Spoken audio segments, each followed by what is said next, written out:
হলি recipe.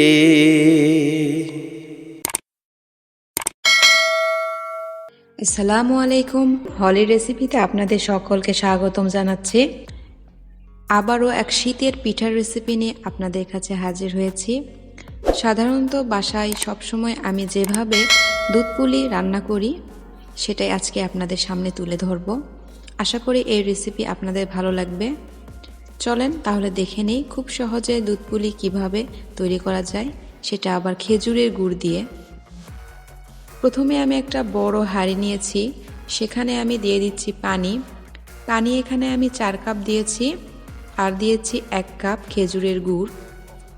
গুড়টা অবশ্যই test অনুযায়ী দিতে হবে, কম বেশি মিষ্টি অবশ্যই আপনারা চেক করে নেবেন।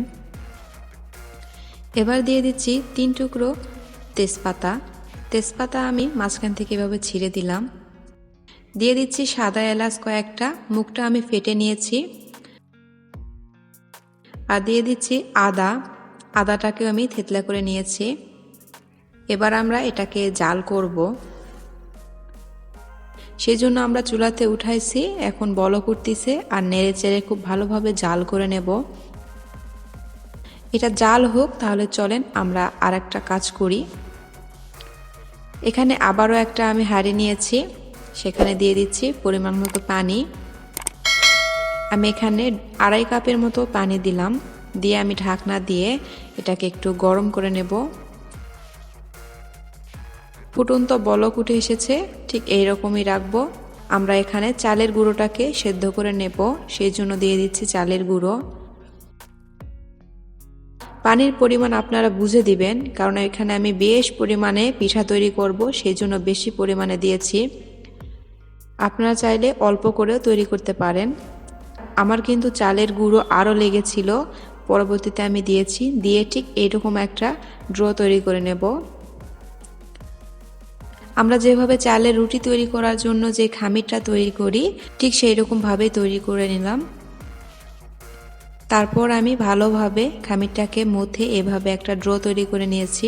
এবার আমি ছোট্ট ছোট্ট করে টুকরো করে একটা লেচি করে নিয়েছি। এবার আমি রুটি তৈরি করে নেব। বেশি মোটাও না, বেশি পাতলাও না, মিডিয়াম সাইজের রাখবো।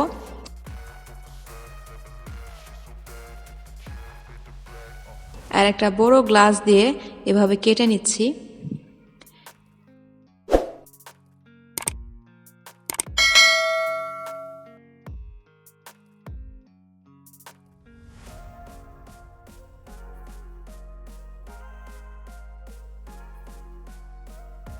তারপর আমি হাত দিয়ে আবারও একটু পাতলা করে নিচ্ছি, একটা খুঁড়ির মতো করে নিচ্ছি। এখানে আমরা নারিকেলের যে পুর তৈরি করে রেখেছিলাম আগে থেকেই, সেটা দিয়ে দিলাম। আমার আরও রেসিপি আছে নারিকেলের পুর কিভাবে তৈরি করতে হয়, চাইলে আমার চ্যানেলে একটু আপনারা ঘুরে আসতে পারেন। পুরটা দিয়ে খুব ভালোভাবে মুখটাকে আমি সিল করে দিচ্ছি, তারপরে পছন্দ মতো ডিজাইন করে নিয়ে নিচ্ছি। আপনার চাইলে দুধ পুলির ফর্মা আছে, সেগুলো দিয়েও তৈরি করতে পারেন। আমি হাত দিয়ে তৈরি করছি। আমার অন্য রেসিপিতে আরও অন্যরকমভাবেও ডিজাইন তৈরি করা আছে, চাইলে আপনারা দেখে নিতে পারেন। এক এক করে আমি সবগুলো একই রকমভাবে তৈরি করে নিচ্ছি।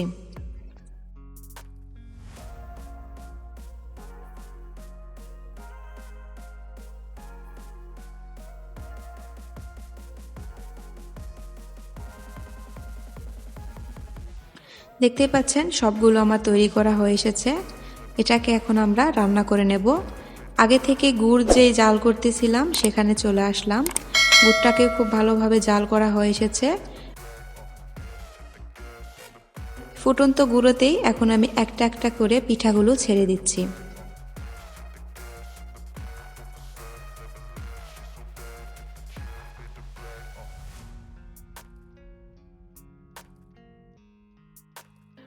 পিঠাগুলো আমি ছেড়ে দিয়ে বেশ কিছুক্ষণ অপেক্ষা করেছি। দেখতেই পাচ্ছেন গুড়টা কিন্তু অনেকটাই ঘন হয়ে এসেছে। এই পর্যায়ে আমি এখন এটাকে রেখে দিব, জাল একটু কমে দিব। আমি ভালোভাবে সব দিকে আমি পিঠাগুলো বিছায় দিয়েছি, যেন ভালোভাবে মিষ্টিটা পিঠাতে ঢুকে যায়। যখন এইরকম হয়ে আসবে নামায় নেব। আর আমি ঠান্ডা করে নিয়েছি, দেখতেই পাচ্ছেন। নামানোর পর ভালোভাবে ঠান্ডা করে নিতে হবে। তারপর আমি এখানে দুধ জাল করে রেখেছিলাম, সেই দুধটাকে এখন আমি দিয়ে দিচ্ছি। অবশ্যই চুলা থেকে নামায়ে একটু ঠান্ডা করার পর দুধ দিবেন। আর দুধ কিন্তু আমি খুব ভালোভাবে জাল করে ঘন করে নিয়েছিলাম। দেখতে পাচ্ছেন কতটা ঘন দুধ। আগে যদি দুধটা দেয়া হয় কিন্তু এটা ফেটে যাওয়ার সম্ভাবনা থাকে, সেজন্য আমি আগে থেকে দিলাম না। এবার দুধটাকে দিয়ে আমি বেশ কিছুক্ষণ রেখে দিব, প্রায় সারা রাতের জন্য। সারা রাত পর দেখতেই পাচ্ছেন আমার পিঠাটা কিন্তু রেডি। দুধ পুলিটা খুব সুন্দর হয়েছে খেতে, ভিতরে খুব ভালোভাবে মিষ্টি ঢুকেছে। দেখতেই পাচ্ছেন কতটা রসালো হয়েছে। আশা করি এবারের শীতে আপনারা বাসায় তৈরি করবেন, আর তৈরি যদি করেন অবশ্যই আমার কমেন্টের মাধ্যমে জানাতে ভুলবেন না। তাহলে এখানেই বিদায় নিচ্ছি। খোদা হাফেজ।